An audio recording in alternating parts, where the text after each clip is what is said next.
Hi, I'm Dr. Pretti-Frontczak, and this is a training video series on Every Child is a Triangle. And this part is all about starting with what? And so let's start with actually what we mean by every child is a triangle and where people have sort of gotten lost along the way as we've talked about response to intervention, as we've thought about multi-tiered systems of support. These originally were depicted in and using triangles. They've since morphed into concentric circles and squares and all sorts of visual representations to try to illustrate what tiered or differentiated or universally designed, they come by different names in terms of instruction. And we've sort of been using this mantra that every child is a triangle, building from that notion that multi-tiered systems of support and response to intervention and so forth had this image in mind of a triangle, but it's also this way to really say that triangles come in different shapes and sizes, and a triangle can be morphed and a triangle can be changed depending on how you arrange the different sides and components of it. So sometimes when we think about every child being a triangle, we can sort of begin to get lost in the weeds, or you can't even see the forest for the trees, right? Because we start thinking about, when should I teach this child, and where should I teach this child, and what should I use to teach this child? And certainly we'll talk about not getting stuck on the how, but we can start to begin thinking about instruction for a group of children, for a whole class of children, even for an individual child, and we can sort of get lost and we can't end up seeing the forest for the trees. So we began this notion of response to intervention, or differentiated instruction, or multi-tiered systems of support. And even in the paper that was a collaboration between the Division for Early Childhood, National Head Start Association, and the National Association for the Education of Young Children, we used a triangle to depict that there were differences of things that were happening at different points in time. And those times were when we were making different instructional decisions. And so we often talked about, or do still talk about, different tiers. Tier 1, Tier 2, Tier 3. And we've sort of shortchanged the conversation by talking about, is this kid a Tier 1, a Tier 2, or is this kid a Tier 3? And the argument that we've been making for several years is that every child is all of the tiers. There aren't a fixed number of them. And given the demands of the situations, an individual child may have greater or lesser needs. A small group may have greater or lesser needs. And then certainly a whole group may have greater or lesser needs depending on the demands of the situation. So we really want to begin instructional decision making with the what, certainly not its mate, meaning the how. And this is really hard to resist. There are so many wonderful things out there, like Pinterest, even just our district, our program's curriculum. We might even have a colleague that has fabulous ideas. We might be that colleague with fabulous ideas of how to teach. And for any of you that receive consultation, or you have a team that you work on, there's never usually a shortage of what you might try. There's always an idea. And again, with the internet, we can quickly Google just about any problem and come up with hundreds of how to address it. And it's a lot more fun sometimes to make a Pinterest board of how to address impulse control than it certainly is in actually addressing impulse control. So in this training video series, I'm going to continue to make the argument that good sound instruction begins with the what, not the how, though we will come back to the how. And the what is what changes as we look at a child's needs or readiness for the next developmental outcome or the next learning progression. So basically the argument, or the little takeaway mantra, is that what we teach guides all other instructional decisions that we make. So we're really setting a strong foundation, and we're really making sure that we are clear going forward in terms of what we want to do, in terms of when we teach, where we teach, what we teach with, and certainly how we teach. So the question that my friends and I ask all the time is, what's your what? And so at any given moment, the team should be able to clearly say what it is that they are teaching. That is their what? Not necessarily how they're going about it or the size of the group or what the adult's role is or what evidence-based strategy they're using. That's all fabulous stuff, but it starts with what's your what. Now, that might sound simple, but it's really complicated, especially when you're working with multiple children. But even then, even if you have this luxury for whatever reason to be working with a single child, if you buy into the argument that every child is a triangle and that their needs will change and morph, that size and shape of that triangle will move depending on the demands of the circumstances or the situation, then you know that you have a different kid in the morning than in the afternoon. You know, you have a different kid if they slept well last night. You know that that kid will be different if they're out at Target than they might be in church, or that they might be at grandma's house, or they might be at the neighbor's. And so this idea that having only one child makes it easier is kind of conceptually flawed in that the what changes even for a child, but it gets even more difficult when we have multiple children. So we have different what's for different children. And if we're in a small or whole group activity, that means we have multiple what's in the same activity, and all of those what's, the ones that are different for each kid, even differences within a kid, the differences within an activity, really have to match children's readiness. So these are very dynamic. We can't set a pacing guide that says in early childhood that by this certain date, children will have mastered X amount of skills. So we really have to be much more dynamic and ready to move and shift our what depending on children's quote unquote readiness. We're also creating a mate. I mentioned this a little bit before. Sometimes I talk about two sides of a coin. One side is what to teach. The other side is how to teach.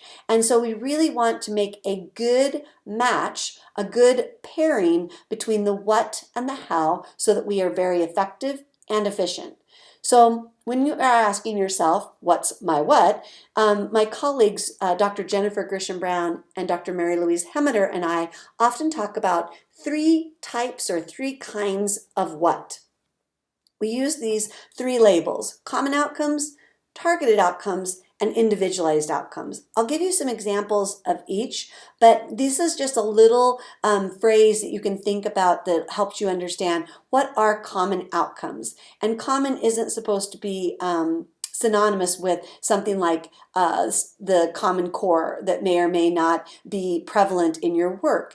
It's really just meaning common among us. It's what makes us all similar. And oftentimes when we're working with children, we think of what does everyone at a certain age or grade need to have experiences around, keeping in mind that as children get older, development and learning becomes greater in terms of its variability. So again, that notion of a pacing guide is quite flawed even into elementary when the variability between ages and grades gets even greater.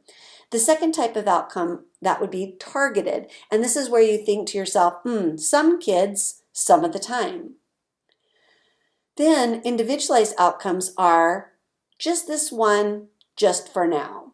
So we have common outcomes that are think everyone at this age or grade, targeted outcomes, think some of the time, and individualized outcomes, think just one for now. So here's some examples. If you're working with a really young child, now these kind of changes and examples are only meaningful once you kind of know the kid, but hopefully this will give you a sense of how the what's different. So if you're working with really young children, let's say an infant, the common outcome, the common expectation is that they will be able to respond to a variety of sounds, including their own name, and making a whole bunch of sounds in response. But some kids might get stuck or some kids might struggle. And so this notion of multiple and varied can be an issue for some kids, that they get into a rut or they get into a loop or they get into stuck in some way so that they either don't respond to a variety of sounds or they don't respond in a variety of ways. And so you really need to think holistically. There are human sounds, digital sounds, musical sounds, environmental sounds. Is the child responding to that whole host of things? That's the multiple and varied. And then you're thinking about, would a targeted outcome be that the reason this child is struggling is because they only have one way that they respond. So the outcome becomes a more targeted emphasis on either responding to the variety of sounds or using a variety of responses. For individualized, when we're thinking just this kid just for now, we might be thinking of a prerequisite skill, a barrier to why they aren't able to do the common milestone or common expectation. And so there might be these really foundational or prerequisite skills like turning your head, paying attention to faces, being able to coo. So these are these prerequisites or these foundations to being able to do the common outcome. And so this is like your triangle on its side, where what oftentimes is thought of tier 1 is the common outcome, what is often called tier 2 is the targeted outcome, and what is often called tier 3 is the individualized outcome. Here's a second of 3 examples. If you're working with a toddler, the common outcome might be that they are starting to use representational play. This is where this notion of being able to use one object to represent another. They might be able to use something like an event or an idea or an emotion to take the place of something else. They may be able to label things. This is even where you start to see kids drawing to represent an idea or using letters to represent their name. So this is kind of this really big notion that falls under representational or symbolic play, and that's a common outcome for toddlers. Things that doesn't mean they haven't mastered, because we learn throughout life to become more and more sophisticated in our symbolic representation. But this is really emerging. And then if a child is struggling or development has stalled, it might mean that they are struggling with what we call latency as the dimension of behavior. So it takes them a really long time to do something, or they have no impulse control and they do and act too quickly. So they're struggling to show us that they can write the letters of their name, or to copy simple shapes, or to use a pencil as a magic wand, because they act too impulsively, or they take forever to engage and or respond. So this issue of latency becomes the targeted outcome.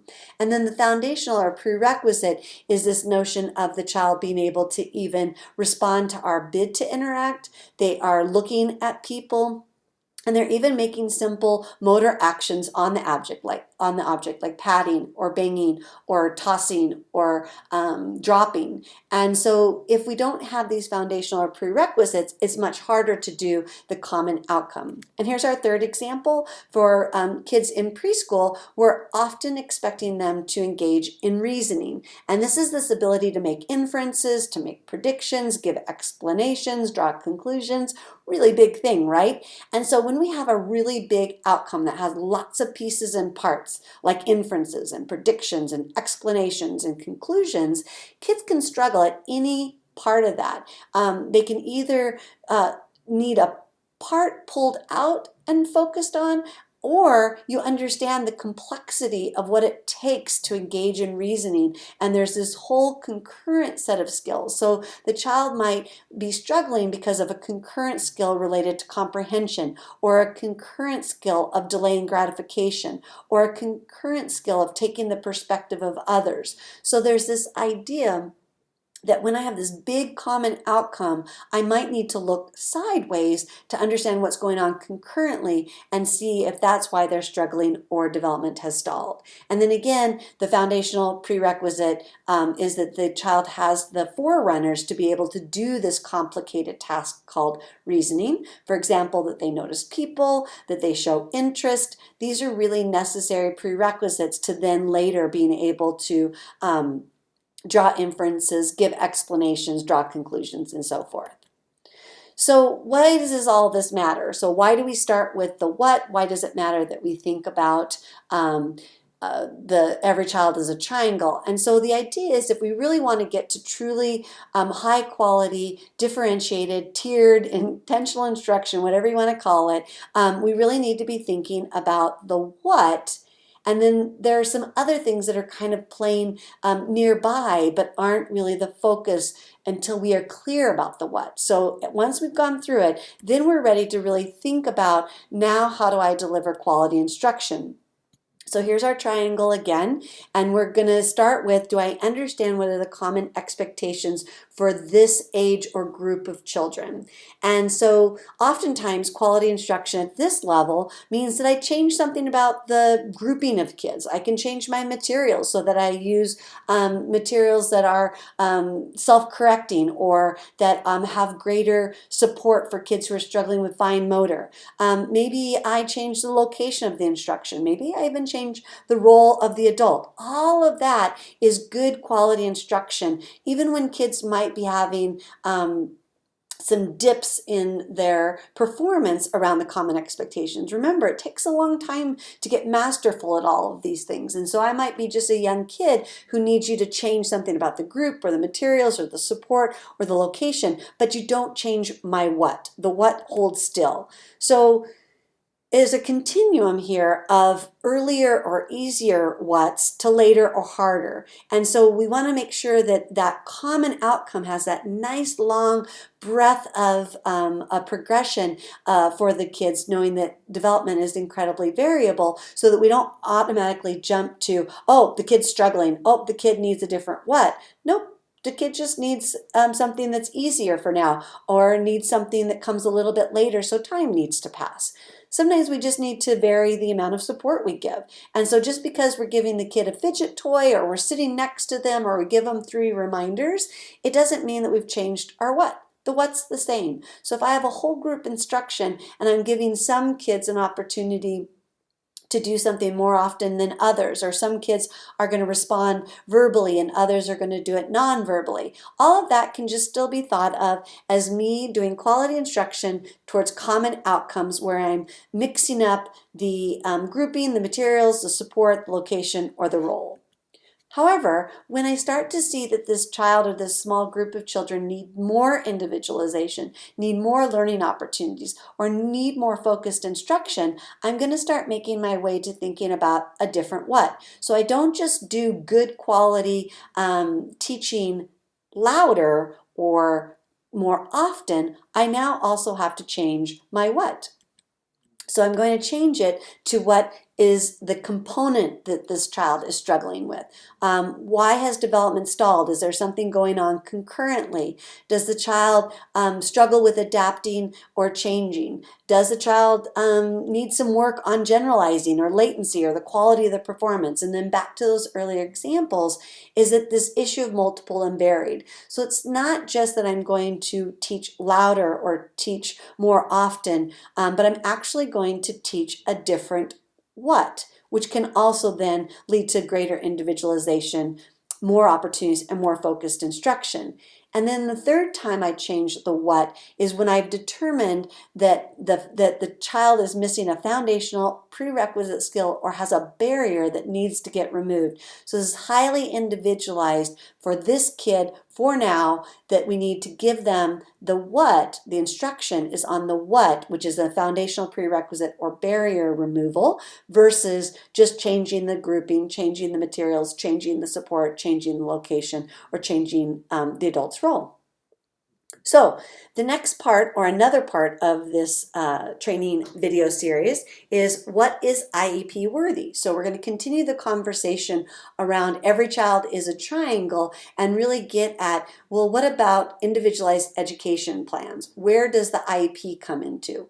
And you might also want to check out the Pre-K Teach and Play IEP Toolkit. This will have tons more about what is a good IEP. I often call that what is IEP worthy. And you can think more and more about where in this triangle, where for this individual child, have we crossed a line and we're now thinking about a child being eligible under IDEA. So this toolkit can take you deeper if your what actually becomes an IEP. But otherwise, You might want to continue your learning and conversation around every child being a triangle by thinking about first, what is your what? And then, is that what IEP worthy?